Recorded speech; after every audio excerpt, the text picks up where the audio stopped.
Inilah Injil Yesus Kristus menurut Markus. Dimuliakanlah Tuhan.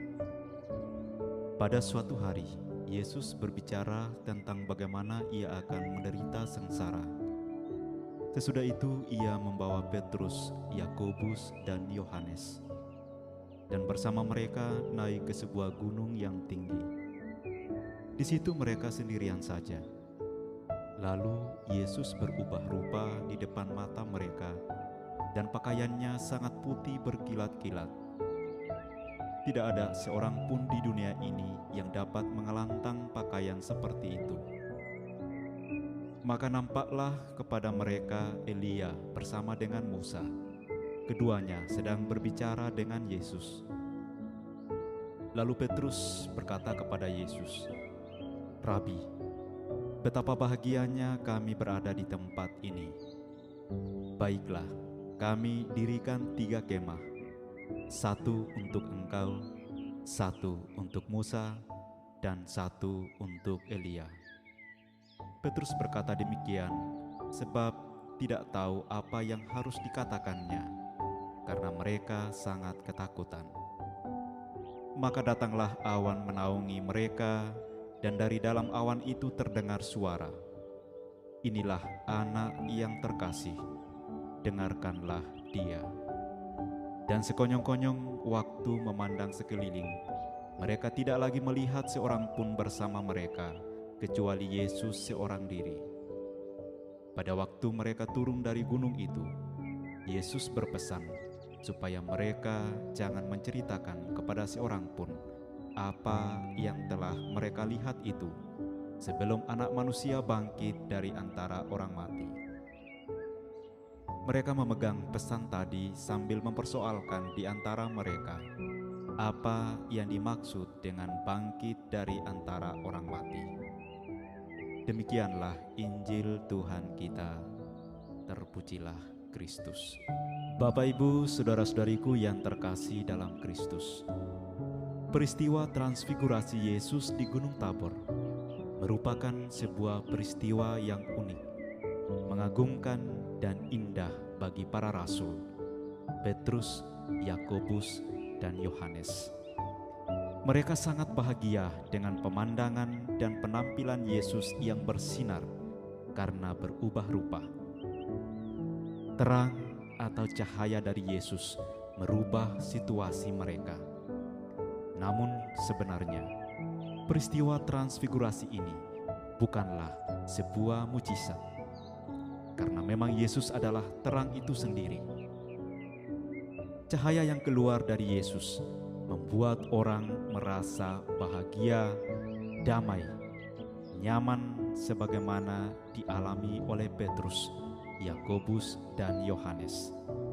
Dan ini adalah momen yang tidak pernah terlupakan dalam hidup mereka pada waktu itu. Namun Yesus tidak ingin mereka terpesona hanya karena penampilannya dalam peristiwa transfigurasi ini. Ia bukanlah seperti selebritis yang hanya membuat banyak orang terpesona karena penampilannya. Atau Yesus juga tidak akan memainkan perannya sebagai pembuat keajaiban, sekedar mengumpulkan pengikut atau mencari popularitas diri. Tapi Yesus menghendaki orang-orang yang mau mengikutinya dan percaya pada perkataannya. Yesus juga tidak ingin orang hanya mau tinggal nyaman di Gunung Tabor, tapi mereka yang mengikuti dan percaya pada perkataannya harus mau tinggal di Gunung Kalvari. Bapak, Ibu, saudara-saudariku yang terkasih dalam Kristus, sekali lagi pengalaman di Gunung Tabor adalah pengalaman yang meneguhkan dan meyakinkan ketiga murid bahwa Yesus adalah Mesias, Anak Allah. Efeknya, iman para murid dikuatkan. Tetapi ini bukanlah puncak daripada kehidupan mereka.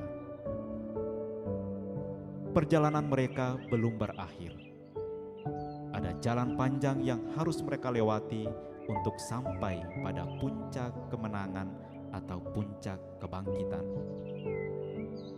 Ada peristiwa salib, penganiayaan, penderitaan yang mereka harus lalui. Mereka harus meninggalkan kenyamanan mereka dari Gunung Tabor dan turun ke bawah melihat dan menghidupi realitas hidup yang sesungguhnya, yang penuh dengan suka dan duka. Bapak, Ibu, saudara-saudariku yang terkasih dalam Kristus, sebagaimana pengalaman ketiga murid di Gunung Tabor, ada banyak pengalaman hidup kita di mana kita juga tidak mau pindah dan tetap mau berada pada pengalaman-pengalaman yang menyenangkan saja, atau pengalaman di mana kita berada di puncak kemenangan dan kenyamanan diri. Kita tidak ingin keluar dari zona aman kita. Kita takut, cemas dengan tantangan dan penderitaan di luar diri kita.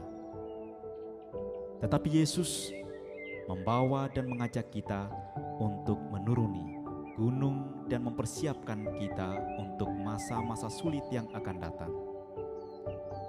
Kita harus sadar bahwa perjalanan kita juga masih sangat panjang. Kita harus melewati banyak tantangan. Ada badai yang kencang, melewati gurun pasir yang luas, malam yang gelap di Getsemani, dan kita harus menaiki puncak Golgota yang tinggi.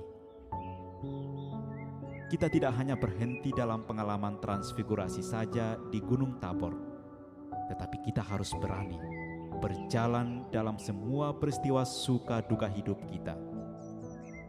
Berani berbagi suka dan duka dengan sesama, supaya kita bisa mengalami kebangkitan yang sesungguhnya.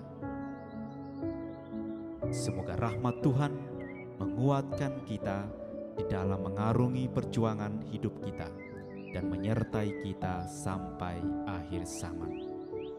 Semoga Tuhan memberkati kita semua. Amin.